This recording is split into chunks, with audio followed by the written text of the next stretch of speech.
Taga ka na, ako rin. Taga Kapatling. Orang batang 90s ang purang kayo nakan ngayon, di pati kung daman niya maninig. Ne? O sige na, uya na. Bakit mas maraming nagsasabi na mas masaya yung childhood ng mga batang 90s kaysa sa ngayon? Bakit mas maraming nagsasabi na yung mga batang 90s mas swerte sila kasi mas masaya yung mga naging childhood experiences nila? Simple lang.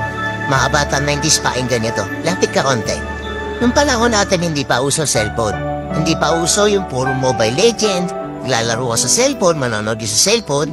Lahat ng laro natin nung bata tayo puro physical. Naalala mo pa ba yung lalabas ka sa hapon para lang makipaglaro sa mga kaibigan mo? Yung tipong nababadtrip ka na kasi nabuburot ka na sa laro. Pero tuloy ka pa rin kasi masaya ka makipaglaro sa kanila. Yung tipong lalabas ka ng alas 3 ng hapon hanggang alas 6 hindi ka na pwede magpagabi kasi mapapalo ka. Pero yung maiksing oras na yun para makapaglaro ka, pakiramdam mo ang haba-haba na. Naalala mo pa ba? Pagdali mo sa eskwela, madaling-madali ka kasi may papanoorin ka pa.